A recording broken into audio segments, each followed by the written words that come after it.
This is Maths with Sonofo. In this video, we are going to learn how to solve quadratic equation using completing square method.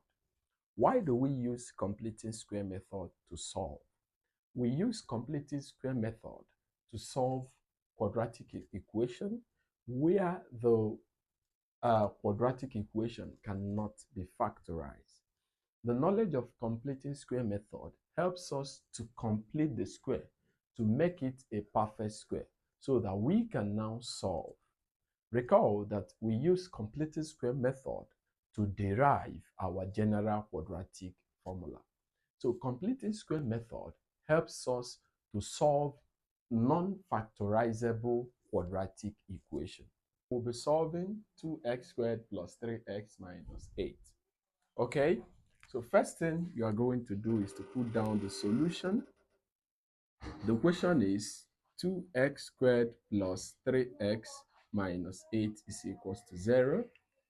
To solve this using completing square method, first thing we are going to do is to move the constant. The constant here is minus 8 to the other side of equation. So to do that, we have minus 8. You have to add 8 to both sides so that you can move it to the next place. So if you add 8 to both sides, you're having 2x squared plus 3x is equal to, if you add 8 here, this is 0. If you add 8 here, you have it to be 0 plus 8 is 8.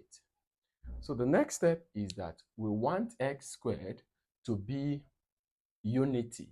That means the coefficient to just be 1. So to do that, we have to divide all the terms in the expression by the coefficient of x squared, which is 2. So when we divide through by 2, you see that 2 can cross out 2. You're having it to be x squared plus 3x over 2 is equal to, when you divide 8 by 2, you are getting it to be 4. Next step is to halve the coefficient of x. If you have the coefficient of x, then you square it. What is the coefficient of x? Let me do it in this box. The coefficient of x here is 2 over 3. So 2 over 3, to divide 2 over 3 by 2 means multiplying 2 over 3 by 1 over 2. So you dividing it means multiplying by 1 over 2. So when you multiply, 3 times 1 is 3. You have 3 over 2. 2 times 2 is 4. You have 3 over 4. Then after that, you have to square it. So when you square it, you add it to the left-hand side and also add it to the right-hand side. So you can now see we have x squared plus 3x over 2 plus 3 over 4 all squared, then is equal to 4 plus 3 over 4 all squared. You can now see that we have made this side to be a perfect square. So this side, the left-hand side, can now be factorized into x. Pick the x from here, plus one of the term. It is now a perfect quadratic. Okay, 3 over 4, sorry. 3 over 4 all squared is equal to this 4 plus, when you are squaring, square 3. If you square 3, you get 9. If you square 4, you get 16.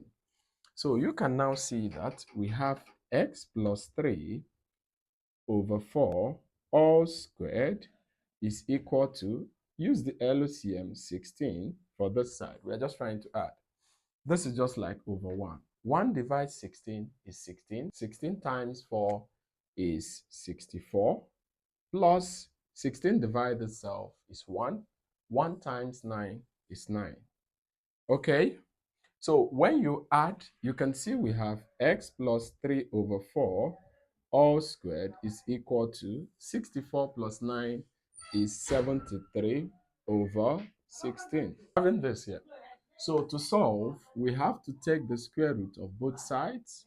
If you take the square root of both sides, you see the square root will remove this, and this gives a positive and negative solution. You have x plus 3 over 4 left to be equal to square root of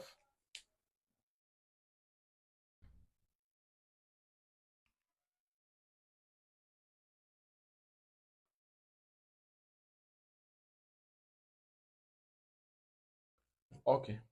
Square root of 73 to 1 decimal place is 8.5 divided by square root of 16 is 4.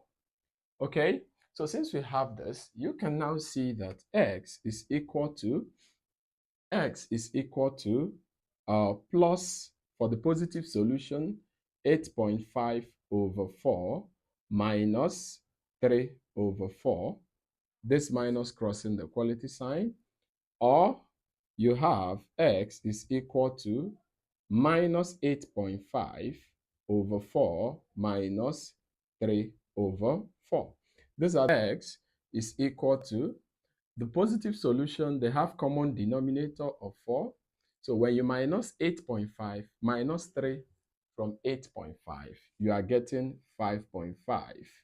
Or for the negative solution, you can see that minus minus is just, you get 11.5 over minus 11.5 over 4. Now, okay, when you divide, you can see that x is equal to 1.4 to 1 decimal place, or minus 2.9 to 1 decimal place. So this is this possible solution for x using completing square method. You can like, you can comment, and share for more. Bye-bye.